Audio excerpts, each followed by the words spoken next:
Hello viewers, I welcome you back in today's episode of Career Guidance, a journey to help you make a mature and informed decision. The path of being guided, pointed out and advised by an expert. Dudarshan Kanrachilong brings you back-to-back episodes on career guidance. Today's episode is indeed an interesting one because we have with us a very special guest and she is none other than Dr. Valera Pasi. Dr. Pasi is the first MBBS female doctor of our state Meghalaya to be in the line of defense, and currently she is stationed at BSF campus Umpling Shillong. Well, Dr. Pasi, I welcome you in today's episode of Career Guidance, and I'm privileged to be doing this episode with you. Thank you. To begin with, how does it feel like to be introduced as the first female doctor of our state Meghalaya to be in the armed forces? I would like to say it's a very proud moment for myself and for my parents. First thing is, I really thank God for this. And second thing is for my parents. Without them, I think I would be nowhere. We are proud of you too as well, Dr. Pasi. And before we go ahead, talk about the career aspect and the vocational aspect, it'll be better if you could introduce yourself a bit, your journey, from a science student to becoming a physician. I did my schooling in St. Mary's, Shillong. After that, then I completed from there matric in 2007. Then from there, I went to KJP for 10+2. And from there, I completed KJP school from Jawai. And I proceeded for my MBBS in the year 2009 itself. Then I completed in 2017 in the month of April. Then I waited for my documents, and after that, in the month of, I think somewhere in the May, June, I joined in Bethany. I work in Bethany Hospital for 8 months.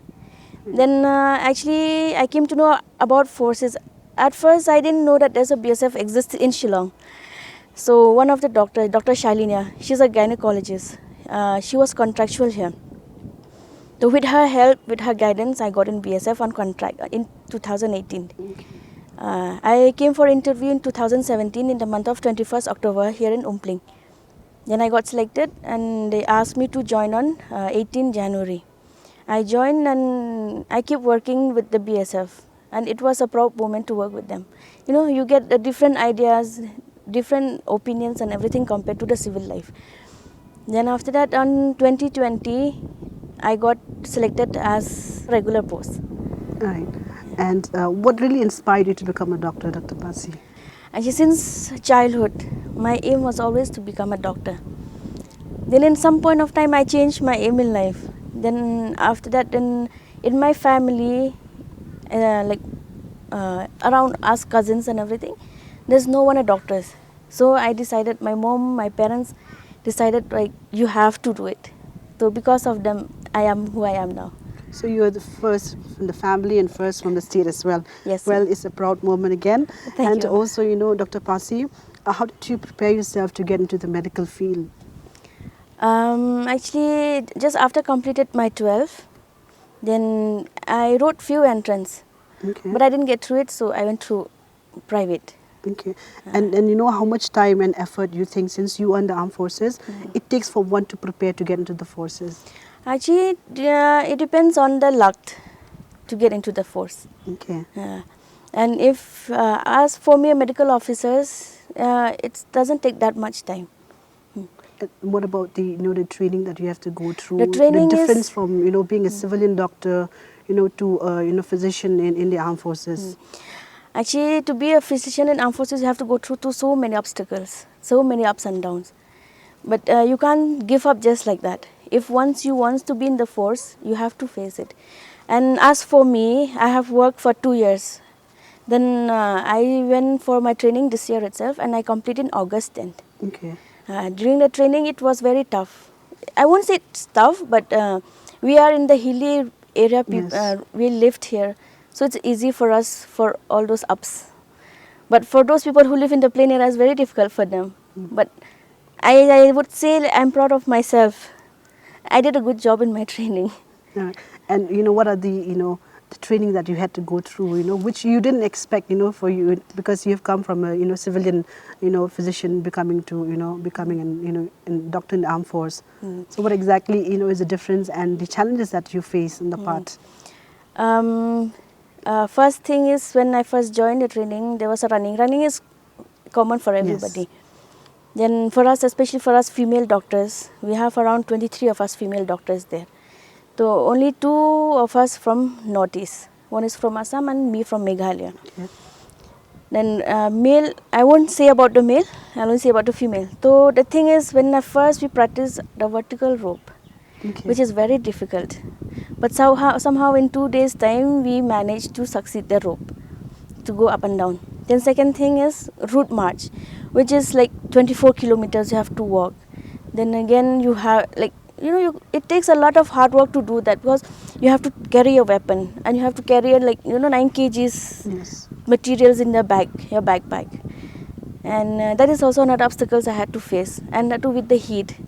Yes. And it's very difficult to face, to work, to do anything with the heat.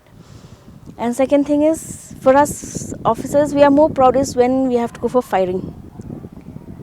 Firing is the best part for me in the training time. So how good are you at firing? Firing, yeah, I got marksman in SAS rifle, Beretta, and first class in pistol. Right. So basically, you have to also be physically fit. It's not Yes. just the hardcore academic percentage. Yes, yes. Yes, my question to you is, Doctor, again, what led you to change your profession from being a civilian doctor to being a doctor in the armed force? What actually inspired you to say? Actually, during my first year MBBS, I always see the people, the doctors in the military. So I always wanted, I always wish one day I will be in that part. But when you hope, you always get. Yes. And, what are the challenges again that you face, in your journey, through your journey from, it's not just from being a civilian doctor to, to being a doctor in the armed force, but, the challenges that you face overall. The obstacles and the ups and downs, we have to cross, There's always come a thorn before you get a plain road. Yes. Well, apart from being a physician, doctor, what are the other career aspects that one can look into in the armed forces? Actually, here in the armed forces, apart from physician, if you say like a female constable, she can apply and she can do a nursing assistant course. We have a courses in BSF itself, in the campus itself for 6 months. In whatever course they want, we can opt it for them. Is the courses available for everyone, or It's is available there's for an entrance that for- one has to go through? So once you entered in the force, and we always opt for everybody to, we Okay. always encourage them, because we medical officers, we always need a help of whether it's a male or a female nursing assistant. So we always inspire them to join the nursing course, the nursing assistant course, like ECG course, lab course. It will be very useful for us. Dr. Vari, why you think that there is a fewer women opting for in the defense line? Actually, according to my point of view, what I have been hearing previously when I used to convey this to any of my family members, relatives or anybody, it always be like, no, if you're in BSF, you are transferable, this and that. But actually, it's not, once you transfer means you will never get to come back. But I would like to say, I encourage everybody, especially the female doctors, that it's a very good job if you join the force. Actually, forces need more doctors. Well, Dr. Pasi, as you mentioned that you encourage lots of women, especially to get into the line of armed forces. So, can you also tell us the benefits that one can get after joining the forces, so that they can get motivated? First thing is there are a lot of benefits in force compared, if you compare to civilian life. In force, you get it's a respectable job. It's a respectable job, and it's respect and it's honor at the same time. And like as a medical officer, we get to provide many facilities to the family of the Jawans. And sometimes we even organize a medical camp, which is very helpful for the civil, especially in border areas where people can't afford to come to the cities. Then second thing for me, it's like an adventure for me in hard times, especially in crucial times. Yes. And first, mainly is, it's good job to serve our motherland. Yes. And when it comes to any civilian doctor, there's they can earn for additional perk, as in, they can open their clinic, private clinic, and also they can work with others. So is it, applicable the same, when it comes to, medical officer in the forces? No. Okay, you have some rules and regulation that We you have some follow. rules and regulation for it. Okay. Now, what is that advice that, you can give to anyone who's interested, who wants to get into the line of, defense? As from my side, the only thing I can say is, whatever choices you choose in your life for now as a youth, sometimes you go along with it, and it goes for a lifetime for you. But at some point of time, you can't wait for the perfect time to get a job. Yes. You just have to have the guts. You must always have that. Should dare to jump into it.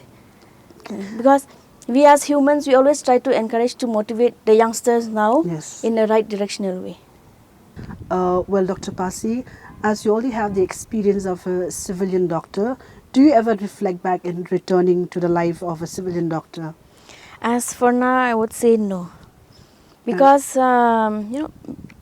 even compared to the civil life, you hardly get to the exposures outside, like when we are, like how we are in the force. In force, you get exposure of people living in the border. You get to see how they live.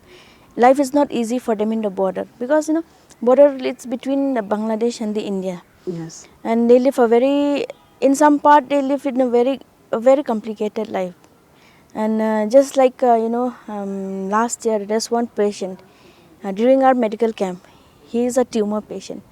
It's very difficult to see those people who can't afford to come to the city for treatment. So during my training time, he passed away.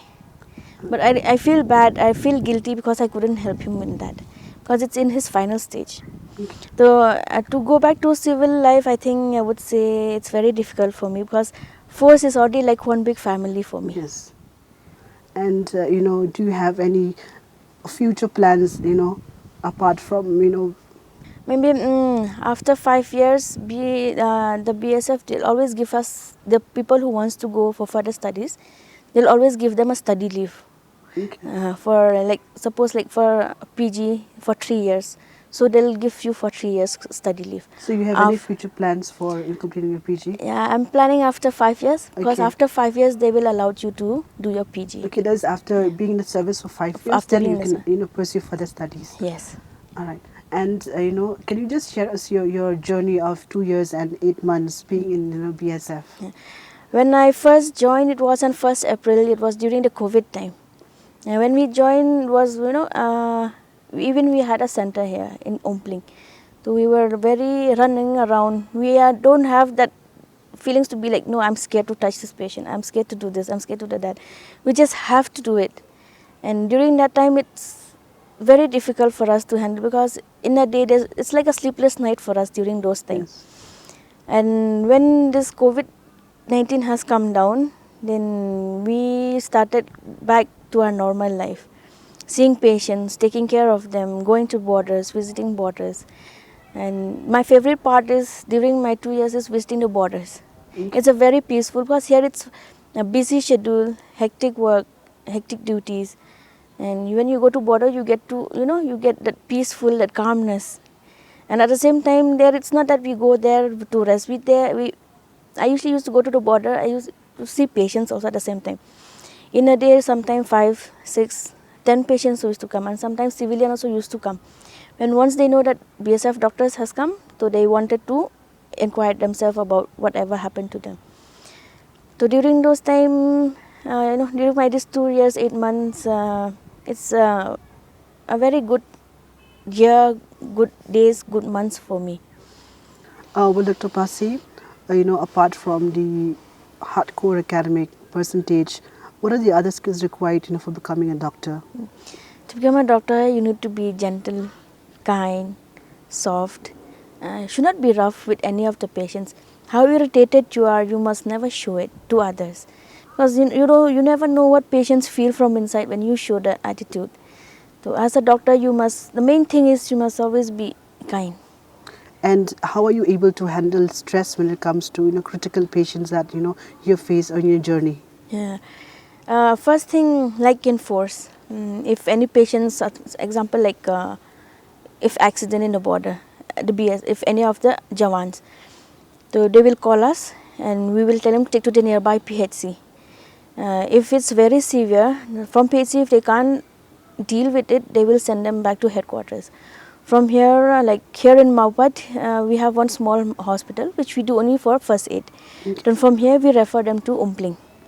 Umpling we have many specialists like surgeries, gynae, except ortho. Ortho we used to refer to Nigrims.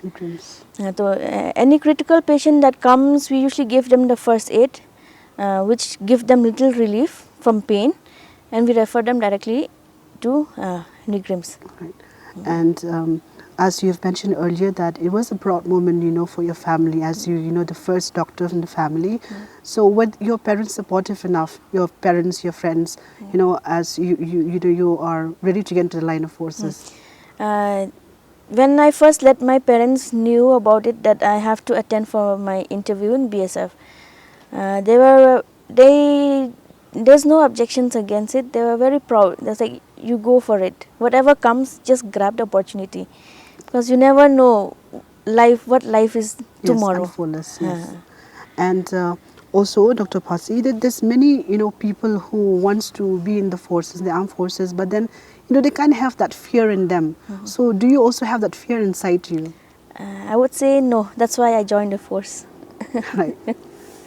Well, Dr. Pasi, throughout your journey in the forces, what's the most challenging task that you face?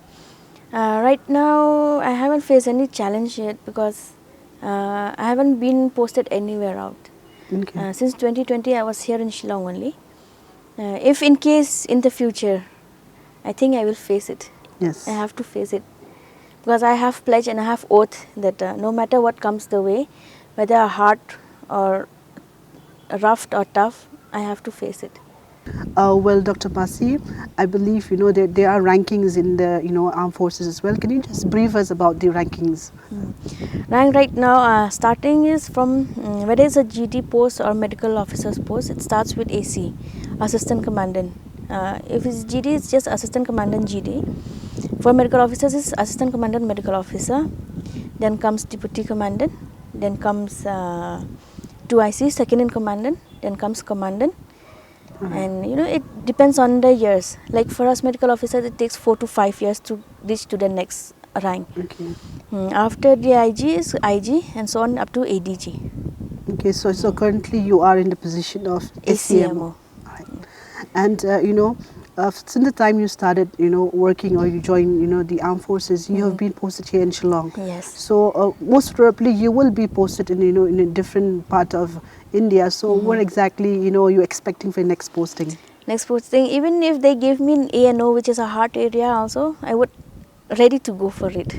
Right. Well, that's the spirit. Yeah, because usually in ANO they don't keep medical or female medical officer, but you have to experience everything what comes your way. So for me, I really want to experience the hard area. How was it? How tough it is, or how easy it is. How you see, for us like officers, we live a very easy life, like what others is.